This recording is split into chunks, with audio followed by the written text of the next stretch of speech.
नमस्ते आप सभी को। आज फिर हम हाजिर हैं आपके लिए पार्ट 3 लेकर के।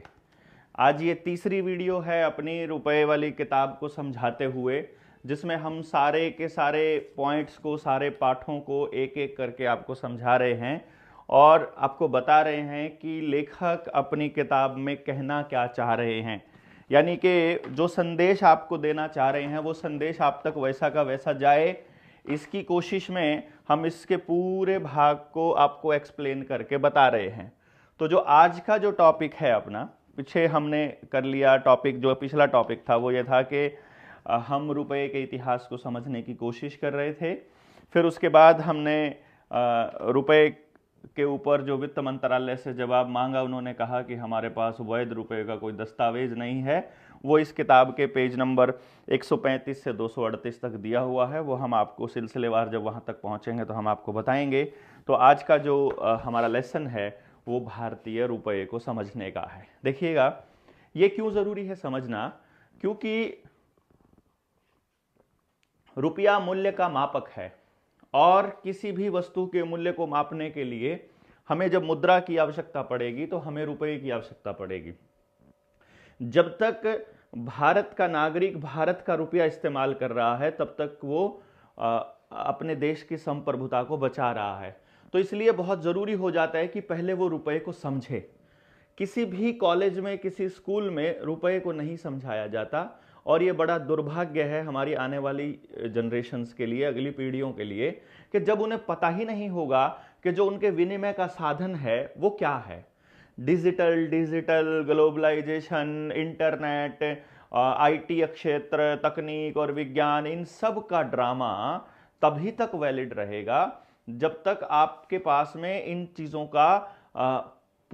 चीज़ों की पूरी समझ रहेगी।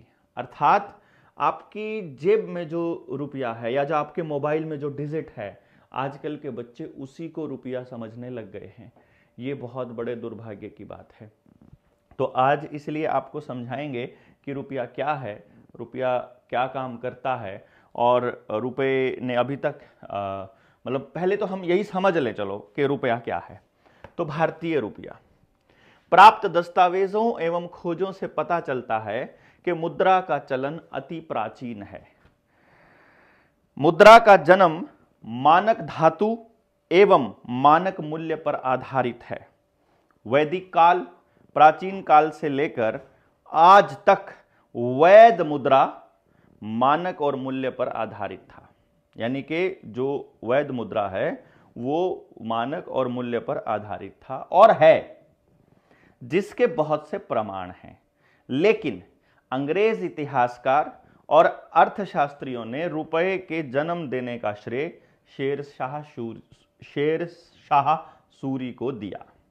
तो शेरशाह सूरी जब 1540 से 1545 के दौरान जो भारत में इसका शासन रहा, उस दौर के शासनकाल को श्रेय दिया अंग्रेजों ने कि शेरशाह सूरी ने रुपया चलाया।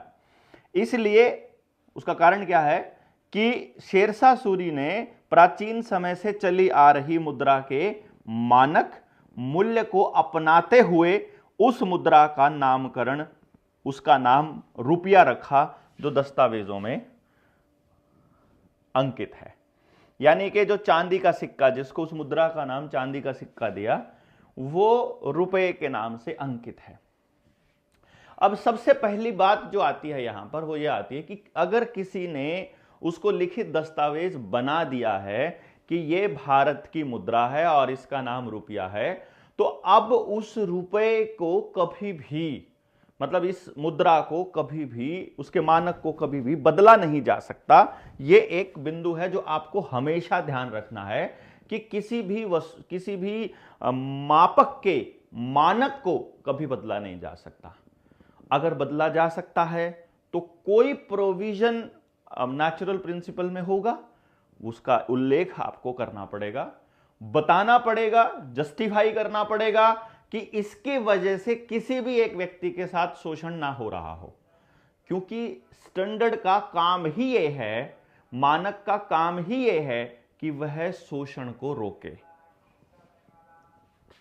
फिर भी हम इसको आगे थोड़ा सा करते हैं, पढ़ते हैं। रुपये शब्द का प्रयोग रुपया शब्द का प्रयोग सर्वप्रथम शेरशाह सूरी ने भारत में अपने शासन के दौरान किया था 1540 से 1545। शेरशाह सूरी ने अपने शासनकाल में जो रुपया चलाया वह एक चांदी का सिक्का था जिसका भार मानक 179 ग्रेन था।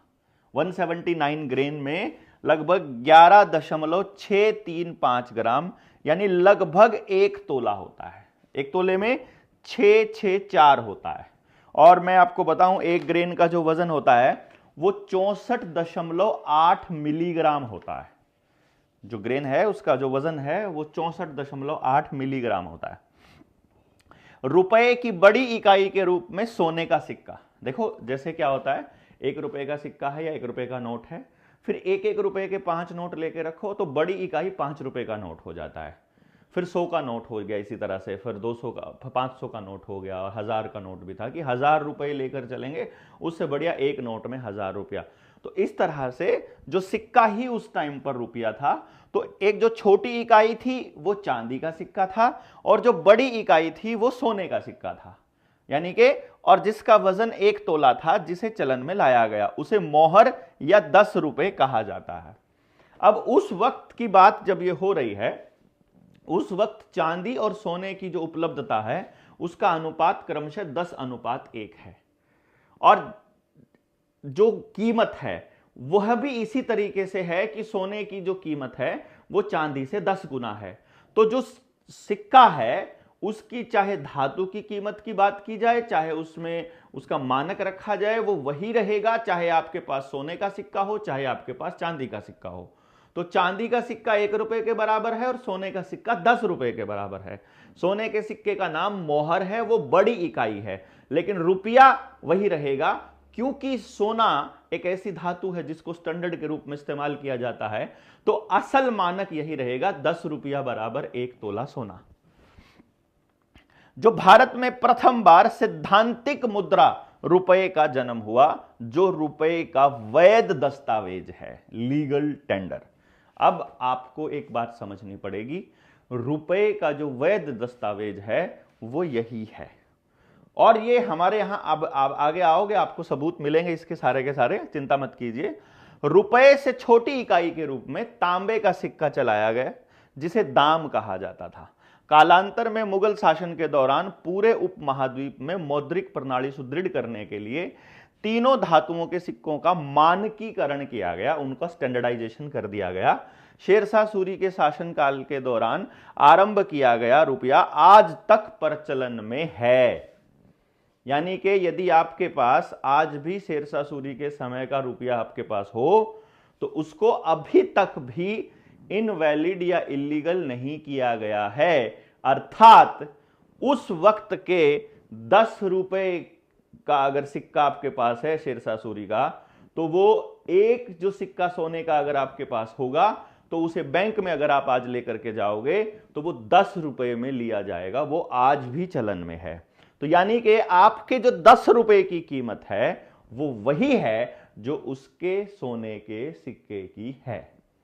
अब अगर आपको यह बात समझ में आई है तो अब आपकी ये ड्यूटी बन जाती है कि आप अपनी बैंक, अपनी सरकार, अपने नेता, अपने अधिकारी, अपने वित्त मंत्रालय, अपने प्रधानमंत्री, किसी से भी आपको यह पूछना पड़ेगा कि क्या यह बात सच है या झूठ है। उनका जवाब आपको बताएगा। देखो वो कह देगा वो चलन में, वो तो कब के बंद हो चुके, वो तो आउट ऑफ यूज हो गए, अब उनको कौन रखता है, ये सब अलग बातें हैं। बात है मानक की। क्या ये बात सच है कि आज भी अगर आपको शेरशाह सूरी के समय का सिक्का अगर मिल जाए उसकी कीमत आज भी 10 रुपया ही है, सोने का सिक्का यदि मिलता है, और अगर उसकी कीमत 10 रुपया है तो फिर मेरा 10 रुपया भी तो उसके बराबर है ना। यानी जो आज 10 का नोट आपके पास है, इसको आप समझिएगा इस तरह से। अंग्रेजों के आने से पहले तक एक मोहर जिसका वजन लगभग 1 तोला शुद्ध सोना था, जिसकी कीमत मूल्य 10 रुपए था। तो ये उस टाइम का हुमायूं के टाइम की मोहर का हमने एक्सप्लेन किया है किताब में, बहुत स्पष्ट है ये। अगर आप इस किताब का ये पेज देखेंगे तो इसमें बहुत ही साफ है, ये डिजिटल प्रिंट है, इसमें कहीं भी आप देखेंगे इसमें बहुत सफाई से प्रिंटिंग की गई है। वो जो बात मैं पिछले कर रहा था वो ऑफसेट प्रिंटिंग में ये दिक्कत आती है, क्योंकि दस्तावेज हमको मतलब स्कैन किए गए हैं, पहले तो वहां से फोटोस्टेट करी गई, वो फोटोस्टेट को फिर स्कैन किया गया, फिर स्कैन कॉपी को प्रिंट में लगाया गया, और वो भी ऑफसेट प्रिंटिंग से, तो उसमें थोड़ी सी एक दिक्कत उस प्रिंटिंग की आएगी, अदरवाइज ये बिल्कुल साफ ही इसके अंदर है। अंग्रेजों द्वारा भारतीय सैद्धांतिक मौद्रिक प्रणाली का अंत। देखो भाई, उस टाइम पर अंग्रेज अगर कर पाए तो उसका कारण या तो यह था कि भारतीयों को पता ही नहीं चला, या उसका कारण था कि भारतीय कमजोर थे, या उसका कारण था कि भारतीय संगठित नहीं थे, या कोई भी कारण रहा हो, हम उन कारणों पर नहीं जाएंगे, लेकिन उन्होंने गलत किया। और भारत में जब उनके जाने के बाद हमारी सरकार बनी, या हमारे लोग जब गद्दी पर बैठे और उनको निर्णय लेने का अधिकार मिला, तब उनकी ये पहली ड्यूटी बननी चाहिए थी कि जो जो वो भारत की प्रणाली के अंदर, व्यवस्था के अंदर गड़बड़ कर कर गए हैं, उस गड़बड़ को सुधारा जाए, उस गड़बड़ को ठीक किया जाए, और वापस उसी तरीके से हमारी व्यवस्था बनाई जाए जिसमें किसी का भी शोषण ना होता हो। असल में तो हमारी यही ड्यूटी बनती है।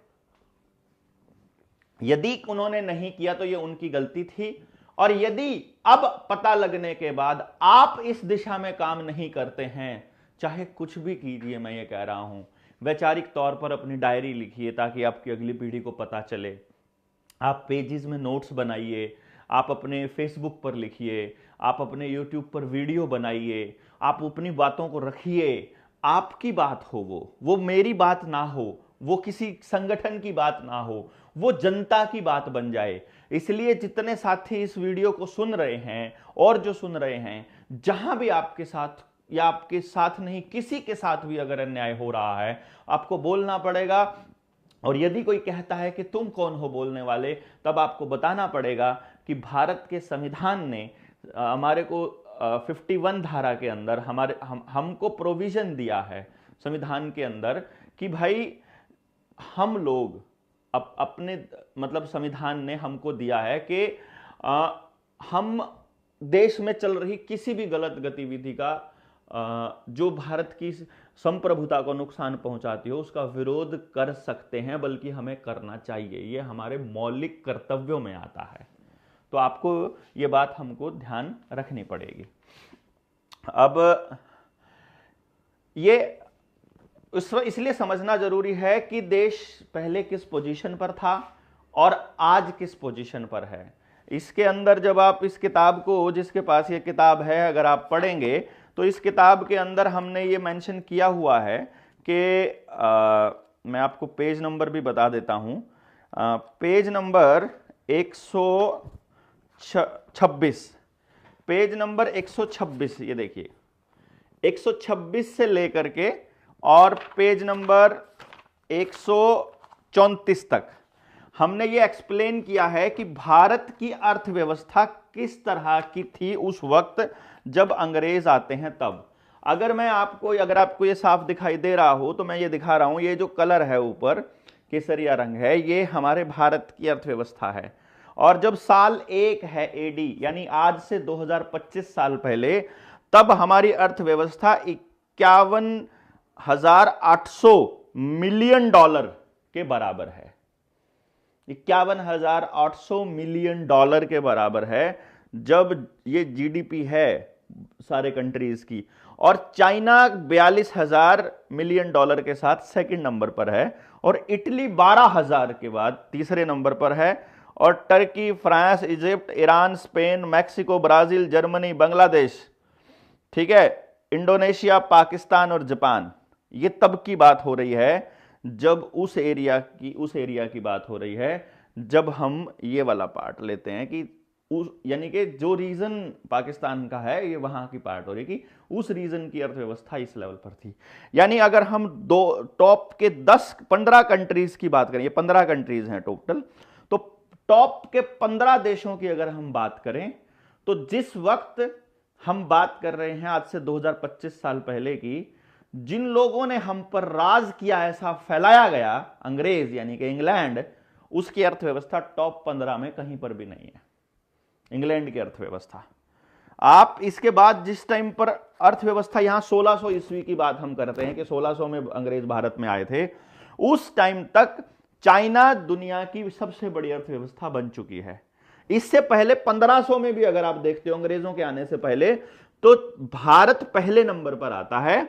उस टाइम पर हमारी अर्थव्यवस्था है 1,01,967 मिलियन डॉलर की, और चाइना की जो जीडीपी है उस वक्त 97,243 मिलियन डॉलर की।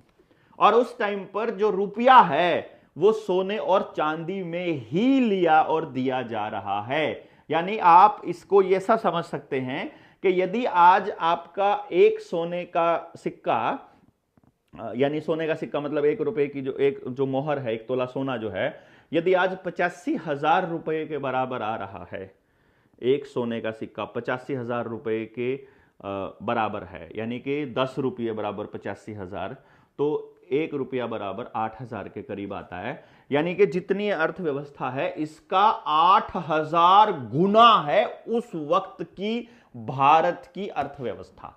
8,000 गुना समझ में आया ना कैसे? क्योंकि वो उस वक्त सोने और चांदी में है। तो आज भी अगर हमारा रुपया सोने चांदी में हो तो 8,000 गुना की बात आता है। और जब हम इसमें बात प्रति 10 ग्राम की बात करेंगे तो लगभग 6,000 गुना की बात हो जाएगी, 6 से 7,000 के बीच का। अब जब अंग्रेज यहां पर आते हैं 1600 ईस्वी में, तब भी अगर आप देखते हैं तो टॉप के 15 कंट्रीज में कहीं पर भी इंग्लैंड का नाम नहीं है, यहां पर कहीं पर भी अमेरिका का नाम नहीं है। यूके आया है 1600 में, 1500 में टॉप 15 में नीचे से 14वें नंबर पर, मतलब ऊपर से 14वें नंबर पर। और अब आ गया है फिर ये यूके 4 और 4 8 और 3 11 और एक 12वें नंबर पर आ गया है 1600 में, जब वो हमें लूटना चालू करते हैं। यानी इधर से सोना उधर जाना चालू होता है और हमारी अर्थव्यवस्था डाउन आती है और उनकी अर्थव्यवस्था चलना शुरू होती है। इसी वक्त जब हम देख रहे हैं यूके 1800 में 200 साल के बाद पहुंच गया है 5वें नंबर पर, और यूएसए भी इसमें एंटर कर चुका है। अब फिर 1857 की जब क्रांति की बात होती है, ब्रिटिश राज की बात हो रही है, उस टाइम यूके तीसरे नंबर पर आ गया है और इंडिया दूसरे नंबर पर आ गया, और यूके उसके बिल्कुल नजदीक पहुंच गया है। यानी कि इंग्लैंड उसके नजदीक पहुंच गया और भारत नीचे जा रहा है। और उसके बाद 1857 में हो गया। अब जब पेपर करेंसी एक्ट आता है 1882 में, जब रुपए को तोड़ा जाता है और सोना ट्रांसफर किया जाता है, 15 रुपए की एक मोहर बना दी जाती है। पहले 10 रुपए की एक मोहर थी, और जब 15 रुपए की एक मोहर बना दी जाती है 1882 में, तो 1889 में उस टाइम पर अगर आप देखो कि भारत तीसरे नंबर पर पहुंच गया है और दूसरे नंबर पर यूएसए अमेरिका आ गया है। अब आप समझ लीजिए, जो अमेरिका कहीं भी नहीं था, जो इंग्लैंड कहीं भी नहीं था, वो ऊपर जा रहे हैं और भारत की अर्थव्यवस्था नीचे जा रही है। इस पूरी की पूरी इसी चीज को फिर हम आरबीआई के दस्तावेजों से मैच करवाएंगे। जो आपको और दस्तावेज भी मैं आपको दूंगा इसके अंदर, हमने और रिसर्च भी खूब करी है इस किताब के बाहर भी, संजीव शर्मा जी ने इसके ऊपर खूब काम किया है। तो जो बुलियन रखी जाती हैं, जो वहां पर फॉरेन करेंसी रखी जाती है, जिसको विदेशी मुद्रा भंडार कहते हैं, फॉरेन रिजर्व जिसे बोला जाता है, वो जब आरबीआई में रखा जाता है, सोने को कम कर दिया जाता है, उस वक्त अर्थव्यवस्था किधर से किधर मोल्ड होती है, कहां जा रही है, यह आपको मालूम पड़ता है। जब इस पूरी प्रक्रिया को जब आप समझेंगे, तब आपको मालूम पड़ेगा कि आप अगर नजर नहीं रखेंगे देश दुनिया की गतिविधियों के ऊपर, तो आपका पैसा भी खाली हो रहा है, आप भी गरीब होते जा रहे हैं। पहले ऐसी दिक्कत नहीं थी कि आपके गांव में प्रत्येक व्यक्ति कर्जदार हो और आपके घर की नीलामी की पोजीशन पर पहुंच गया हो और सबके ऊपर उनकी प्रॉपर्टी से ज्यादा कर्जा हो गया हो। ये सिचुएशंस पहले नहीं होती थी, और इस सिचुएशंस तक आने में सबसे बड़ा रोल रुपए के कूटकरण का रहता है। ये आपको मालूम पड़ना चाहिए। ये मैं इसीलिए आपको बता रहा हूं कि मानक की लड़ाई बहुत बड़ी लड़ाई है, और अगर आप इसको समझो, ये सबसे सच्ची लड़ाई है। और इसके बाद आप अगली पीढ़ियों के शोषण को रोकना चाहते हो, तो इस लड़ाई में आपको पार्टिसिपेट करना ही पड़ेगा, आपके पास कोई दूसरा ऑप्शन नहीं है। अब इसको हम पढ़ते हैं। जब ये आपके साथ में अंग्रेज ठगी शुरू करते हैं, अंग्रेजों ने जब सैद्धांतिक मौद्रिक प्रणाली का अंत किया है, पेज नंबर 21 तक हम लोग पहुंच गए हैं। यह अंग्रेजों द्वारा, ये तो हो गया, अंग्रेजों द्वारा भारतीय सैद्धांतिक मौद्रिक प्रणाली का अंत कैसे हुआ। यह मानक मौद्रिक प्रणाली इतनी सुदृढ़ थी हमारी कि सन 1700 में अंग्रेजों के आने से पहले, मतलब 1700 से 1600 में आ गए थे, लेकिन राज तो बहुत बाद में चालू हुआ ना, 1857 के बाद ही इंग्लैंड की पार्लियामेंट के हिसाब से कानून चलने लगे, 1855 वाले आदेश के बाद। तो 1700 में अंग्रेजों के आने से पहले भारत की अर्थव्यवस्था दुनिया की 24.4% आय के साथ विश्व में सबसे बड़ी थी। भारत कृषि केंद्रित और उद्योग प्रधान देश रहा। जैसे आपको क्या समझाया गया कि भारत कृषि प्रधान देश है, नहीं, कृषि केंद्रित उद्योग, मतलब यानी कि हमारा जो उद्योग धंधा है, और हमारा क्या, दुनिया भर के सारे उद्योग धंधे खेती से ही चलते हैं, तो खेती पर आधारित उद्योग धंधा, चाहे मसाले हों, चाहे सब्जियां हों, चाहे सोना भी खेती से, जमीन से ही निकलता है, मतलब कहने का, फिर पशुधन से जो निकलने वाली चीजें हैं, वो सारी चीजें। अंग्रेजों के आने से पहले व्यापार के लिए पर्याप्त मात्रा में सोने और चांदी के सिक्के के रूप में मुद्रा उपलब्ध थी, जिसके सैद्धांतिक मानक के अनुसार, यानी जो भारतीय स्टैंडर्ड है, 1 तोला शुद्ध, 1 तोला चांदी यानी 11.66 ग्राम या 180 ग्रेन का सिक्का, वो 1 रुपए के बराबर है, और 10 रुपए का जो 10 रुपए के जो बराबर है, 10 रुपए की जो मोहर है, उसमें 180 ग्रेन का सिक्का है, यानी वो चांदी का है, ये सोने का है।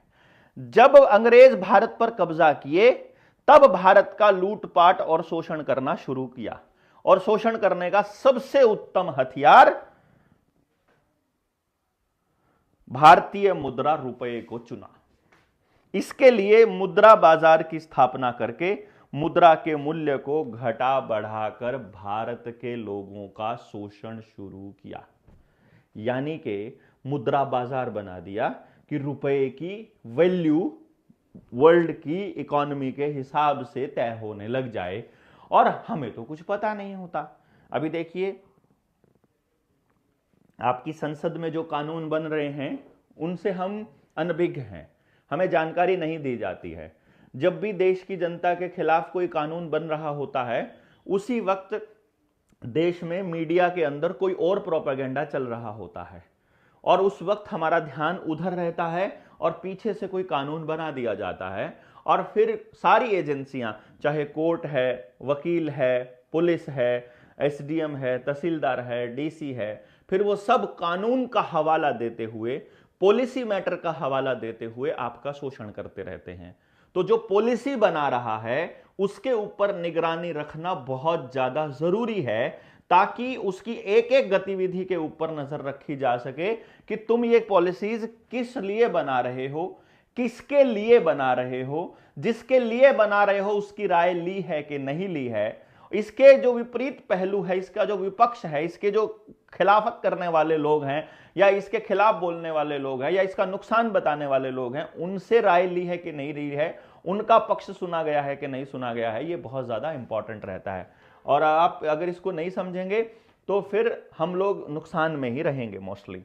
तो अब अगर यदि आपको कोई रुपए पर बात बताना शुरू करे कि भाई ये रुपया, क्योंकि ये जो लेसन है, ये जो तीसरा पार्ट है, ये रुपए को ही समझाने के लिए था, ताकि आप जब कभी चलें तो कोई कह दे कि तुमने लोन में रुपया लिया था ना, तुमने लोन मांगा, हाँ, तो लोन से सामान लिया, हाँ लिया। अरे जो लोन में आपको दिया गया वो रुपया नहीं दिया गया, आपको रुपए का वो नोट दिया गया, 100 रुपए का नोट, 500 का नोट, क्योंकि उसमें जो चलन में है, जो कीमत रखी गई है, वो नोट के बराबर रखी है, रुपए के बराबर नहीं। रुपया तो आपको समझना ही यही है कि रुपया क्या है। जो उसी टाइम पे जब बैंक वाले आपसे पूछेंगे, कोर्ट में भी जब आपको अगर इन पर्सन भी खड़ा होना पड़ जाए, तो फिर आपको बताना है उस टाइम पे कि नहीं जज साहब, इन्होंने रुपया नहीं दिया लोन में, इन्होंने नोट दिए हैं, नोट की वैल्यू रुपए की वैल्यू से अलग है। और जिसका कर्जा है ना, वो चांदी के 2 सिक्के तो रखो, एक 90% चांदी वाला, एक 50% चांदी वाला, और सिक्का दूसरा रखो, फटाक से उनके सामने रख दो, या उससे पहले वाला नोट भी रख लो कि ये देखो जी, इन्होंने तो इसका ये जो वचन खंड है गवर्नर का वो भी बदला हुआ है, इन्होंने तो ये देखो जी, ये सिक्का ये भी 1 रुपए में लेता है बैंक, तो बैंक इसको 1 रुपए में ले रहा है, जिसमें ये ऐसे ऐसे 1000 सिक्के आ जाते हैं। जो लोहे वाला सिक्का है वैसे वैसे 1000 सिक्के उस चांदी वाले में आ जाते हैं। तो उसको बोलो जी, इसमें 1000 सिक्के आते तो 1000 गुना की लूट तो यहीं पर हो रही है हमारे साथ, इसको 1 रुपए में कैसे ले रहे हैं ये, और अगर ये इनवैलिड है तो फिर ये वैलिड कैसे, और ये इनवैलिड है तो फिर ये वैलिड कैसे, दोनों को ऐसे करके सामने रख दो। आपको ऐसे करके रखना पड़ेगा, स्टैंडर्ड के ऊपर बात करनी ही पड़ेगी। आपके पास ये नहीं मान रहे हैं, कोई बात नहीं, हम बात तो करें, देखे तो सही है, भाग रहे हैं, ये जवाब क्या दे रहे हैं, ये कहां से तर्क लेके आते हैं, कौन सा कानून बनाएंगे, क्या करेंगे, देखेंगे ना। तब तक पूरे देश के अंदर बात चली जानी चाहिए। और आपको अपने घर में अगर आपके पास ये किताब है, मैं तो आपको सजेस्ट करूंगा इस किताब को पढ़िए आप, मतलब इस किताब को पढ़िए इन द सेंस जैसे सामने रखिए, जिस तरह से मैं आपको बता रहा हूं वैसे आप भी पढ़िए। जब आप किसी को बताने के लिए पढ़ोगे तो आप थोड़ी गहराई से पढ़ोगे, और जो सवाल आएंगे फिर उनके सवालों के जवाब ढूंढोगे। तो आप इधर मेरे इस निडर इंडिया चैनल के ऊपर मैसेज कर दीजिए, कमेंट कर दीजिए कि ये सवाल आया है रुपए के ऊपर, अगली वाली जो वीडियो आएगी रुपए की, जो इस किताब को समझाने वाली, उसमें मैं वो सवाल भी ले लूंगा। तो अभी तक हमारे 2 एपिसोड हमारे हो चुके हैं, आज तीसरा एपिसोड है, अभी तक सवाल नहीं आए हैं। तो आपके सवाल जब आएंगे तो और अच्छी बात है। और जिन सवालों का जवाब आगामी पेजों में होगा वो मैं आपको बता दूंगा कि इसका जवाब आपको आगामी पेजेस में मिलेगा। अब रुपया क्या है इसको आपको समझना है। यही लास्ट बात जो पूरे चैप्टर की होगी कि रुपए में सोने की मात्रा ही रुपया है, यानी रुपया वो कागज नहीं है।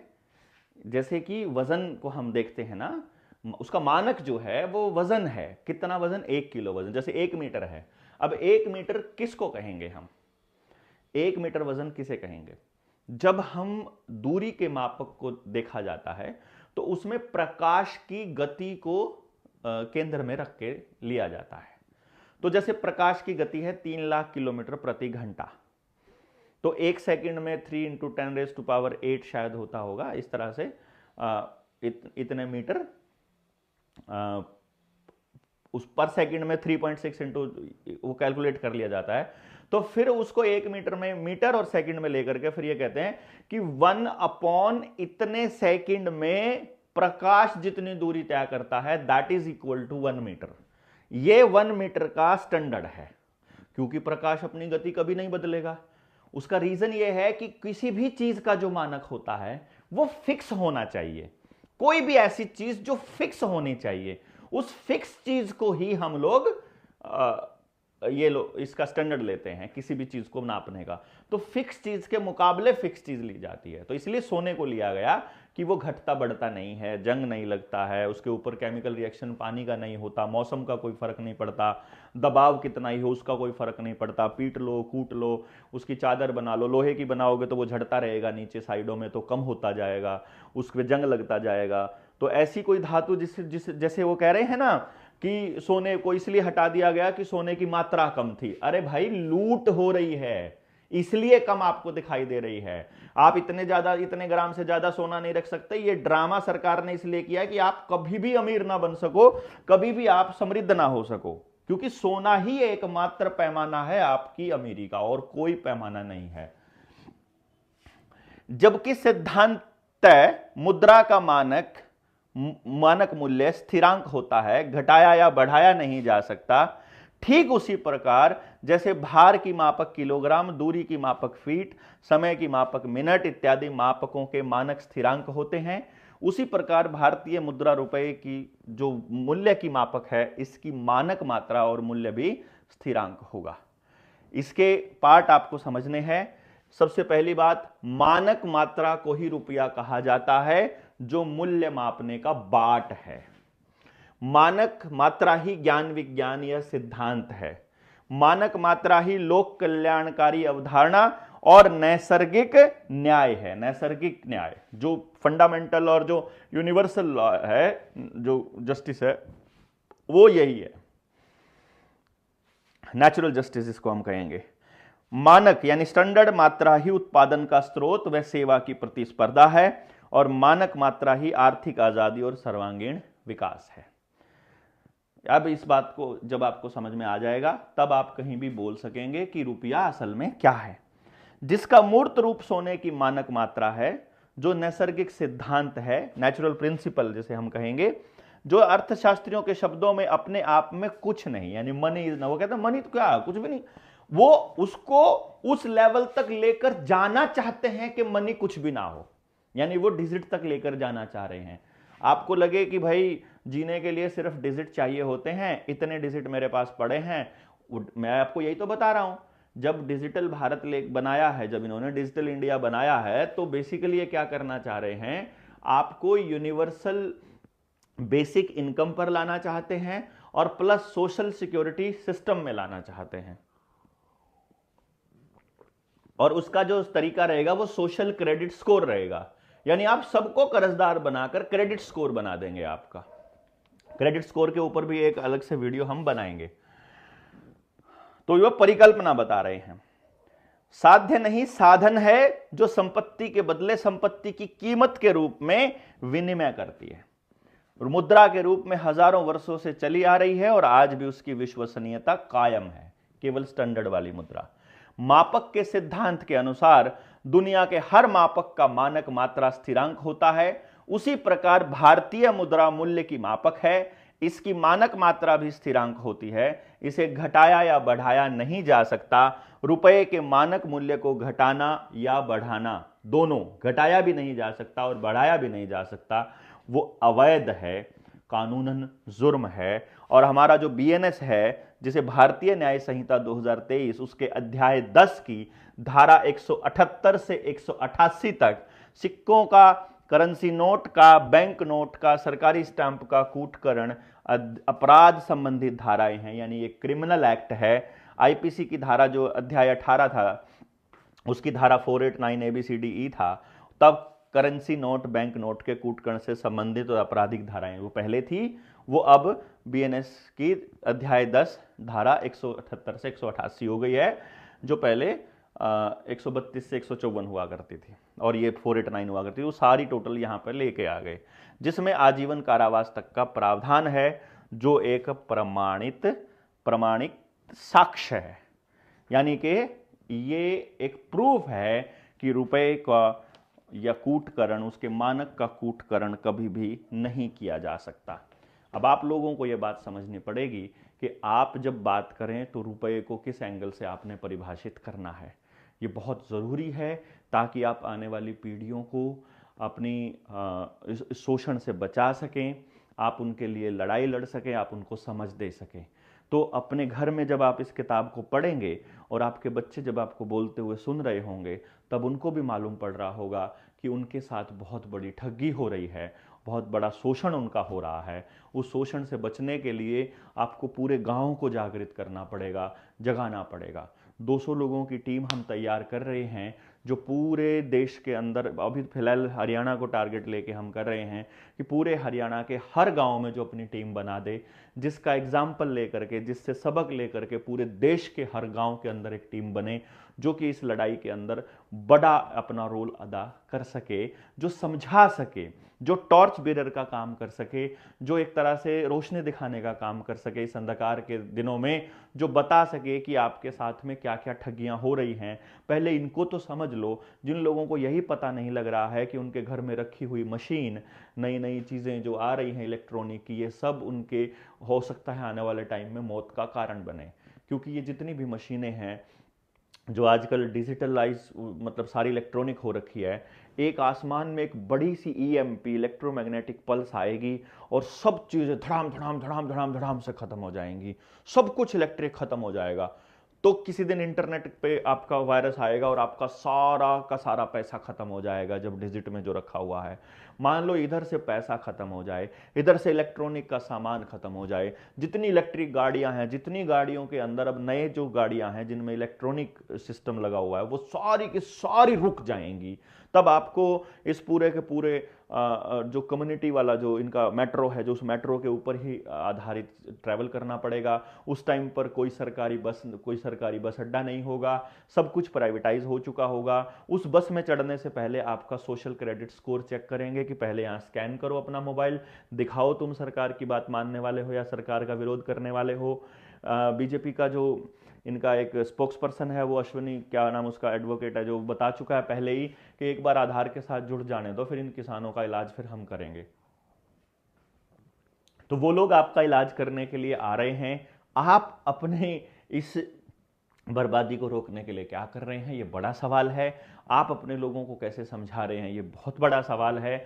इस प्रोसेस को कॉन्टिन्यूसली जारी रखिएगा, क्योंकि ये सब चीज़ें जो कोई बता नहीं रहा है आपको, इसलिए कि वो डरते हैं कि भविष्य में अगर वो गलत हो गए तो, इस बात से उनको डर लगता है। कोई बात नहीं, हमें डर नहीं लगता है कि हम गलत हो जाएंगे तो क्या होगा।